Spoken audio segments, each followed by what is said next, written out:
Hello friend, इस video में आपका स्वागत है। इस वीडियो में बात करेंगे संविधान में जो अनुच्छेद है उसके बारे में। और आज हम लोग जानेंगे अनुच्छेद 1, अनुच्छेद 2, अनुच्छेद 3, अनुच्छेद 4। यानी हमारे संविधान में जो आर्टिकल 1 से 4 है उसके बारे में जानेंगे। और ये आर्टिकल 1 से 4 क्या बताता है? संघ एवं इसके क्षेत्रों से संबंधित अनुच्छेद। यानी आर्टिकल 1 से 4 समझ गए, संघ और इसके क्षेत्र के बारे में वर्णन करता है। तो आर्टिकल 1 क्या बोल रहा है? तो जो आर्टिकल 1 है ये क्या बोलता है? संघ के क्षेत्र का नाम क्या है। संघ मतलब हमारे देश का नाम क्या है। तो भारत का यानी हमारे देश का दो ही ऑफिशियल नेम है। जो हमारा संविधान है उस संविधान में हमारे देश का दो ही नाम है। पहला भारत हो गया, दूसरा हो गया इंडिया। दो ही नाम है। हमारे संविधान में भारत और इंडिया ही हमारे देश का नाम बताया गया। और क्या बोलता है आर्टिकल 1? क्या बोलता है? भारत क्या है? राज्यों का संघ है। भारत क्या है? राज्यों का संघ है। तो भारत में अभी 28 राज्य प्लस 8 केंद्र शासित प्रदेश है। तो इन सब मिलके क्या बना है? भारत। तो भारत क्या है? इन सभी का संघ है। यानी भारत क्या है? राज्यों का संघ है। और ये कौन बताता है? आर्टिकल 1 बताता है। ये हम समझ गए। और क्या बोलता है? भारत संघ। तो भारत में क्या है? संघीय व्यवस्था है। और संघीय व्यवस्था में क्या होता है? सत्ता का विकेंद्रीकरण होता है। मतलब सत्ता यानी पावर को केंद्र और राज्य सरकार में बांट दिया जाता है। इसके अलावा आर्टिकल 1 और क्या बताता है? आर्टिकल 1 भारत का क्षेत्र यानी भारत का क्षेत्र क्या है। तो भारत का क्षेत्र बताया गया है इसमें पहला आपका संघीय क्षेत्र, संघीय क्षेत्र हो गया। दूसरा राज्य क्षेत्र, तीसरा अधिग्रहण क्षेत्र।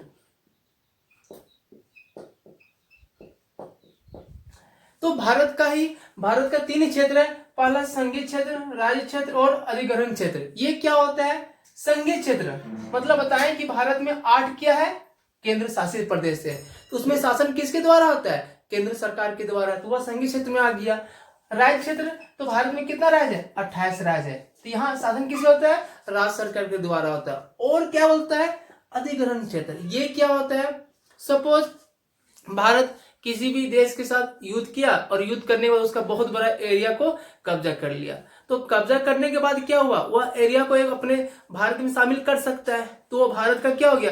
अधिग्रहण कर लिया। ठीक है, तो वह भी क्या एक राज्य बन जाएगा। तो ये क्या हुआ? कहलाएगा अधिग्रहण क्षेत्र में। क्या और कहा सकता है कि कोई देश हमें उपहार में दे दे, ठीक है, या हम किसी से संधि करने के बाद हमको उपहार भी मिल सकता है। बहुत सा तरीका हो सकता है अधिग्रहण क्षेत्र में। तो आर्टिकल 1 कंप्लीट हो गया। आर्टिकल 1 क्या बोलता है? भारत क्या है? राज्यों का संघ है। और भारत का आर्टिकल 1 क्या बोलता है? संघ के क्षेत्र का नाम। तो पहला आर्टिकल 1 में पढ़े कि भारत का नाम यानी इंडिया का नाम, यानी बोल सकते हैं हमारे देश का नाम इंडिया है और भारत है। और भारत मतलब भारत क्या है? राज्यों का संघ है। समझ गए। अब आर्टिकल 2 क्या बोलता है? नए राज्यों का नामांकन एवं स्थापना। क्या बोल रहा है? नए राज्यों का नामांकन एवं स्थापना। ये क्या होता है? आर्टिकल 2 और 3 एक जैसा दिख रहा पर दोनों में अंतर है। अंतर क्या है? आर्टिकल 2 क्या बोल रहा है? आर्टिकल 2 बोलता है नए राज्यों का नामांकन, ठीक है, और स्थापना।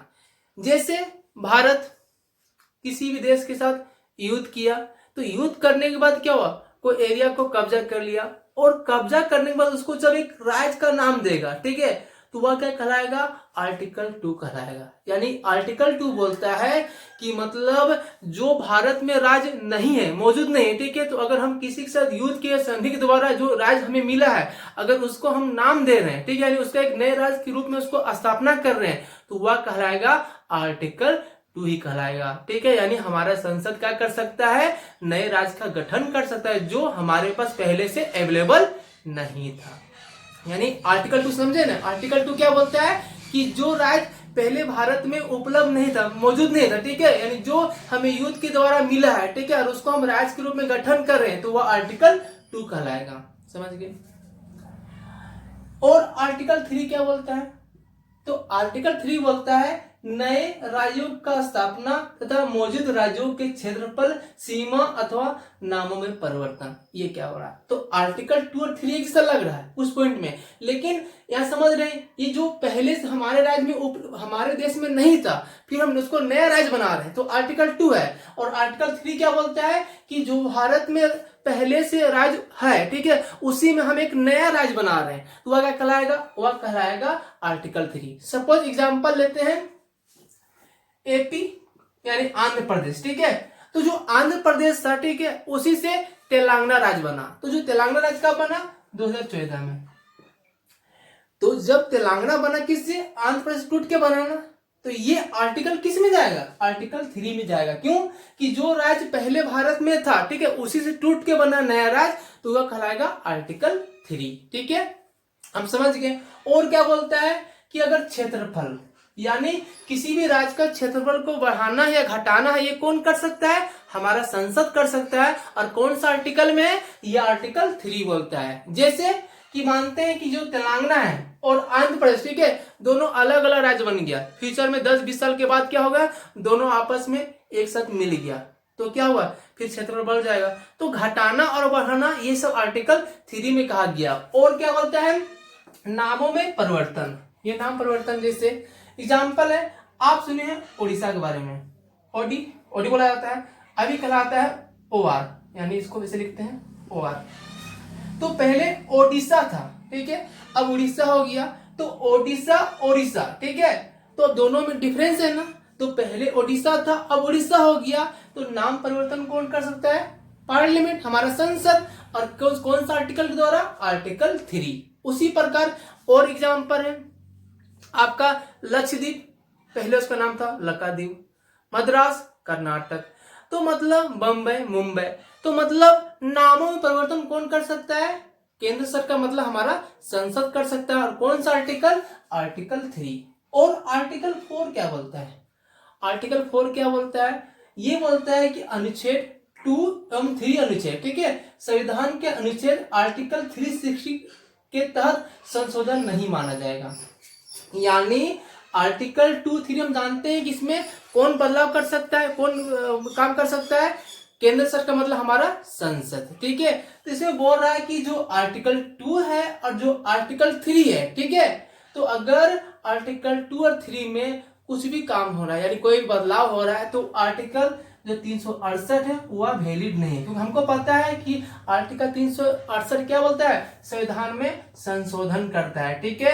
तो आर्टिकल 2 और 3 में कोई भी जो बदलाव होगा वो आर्टिकल 368 के तहत नहीं होगा। यहाँ क्या होता है? एक साधारण विधेयक के द्वारा क्या होता है? इसमें बदलाव होता है आर्टिकल 2 और 3 में। यानी आप सीधा सा मान लीजिए जो आर्टिकल 4 बोलता है कि अनुच्छेद 2 और 3 क्या है? इसके अंतर्गत नहीं आता है। यानी आर्टिकल 368 के अंतर्गत क्या होता है? आर्टिकल 2 और 3 नहीं माना जाता है। इसमें क्या होता है? केंद्र सरकार क्या करता है? वह संसद में साधारण क्या बोलते हैं विधेयक के द्वारा क्या करता है? इसमें बदलाव करता है। तो दोस्तों हम समझ गए आर्टिकल 1 क्या बोलता है? भारत राज्यों का संघ है। आर्टिकल 2 क्या बोल रहा है? नए राज्यों का नामांकन और स्थापना के बारे में बताता है, ठीक है। दोनों 2 और 3 में क्या डिफरेंस है? 2 और 3 में डिफरेंस है कि जो राज्य पहले से नहीं था, ठीक है, और नया राज्य हम बना रहे हैं, तो आर्टिकल 2 है। जो राज्य पहले से मौजूद था उसको हम फिर से नया राज्य बना रहे हैं, तो आर्टिकल 3 है। और आर्टिकल 4 क्या बोलता है कि आर्टिकल 4 बोलता है कि आर्टिकल 2 और 3 में क्या हो सकता है? ये आर्टिकल 368 के अंतर्गत नहीं आता है। और हमको पता है कि ये जो संविधान जो संशोधन होता है आर्टिकल 368 में क्या होता है? ये साउथ अफ्रीका से लिया गया है। तो मतलब बोल सकते हैं कि आर्टिकल 368 है, उसके द्वारा 2 और 3 में बदलाव नहीं किया जा सकता है। थैंक यू दोस्तों, वीडियो अच्छा लगा हो तो लाइक कर दीजिए और हमसे जुड़ने के लिए मेरे चैनल को सब्सक्राइब कर दीजिए।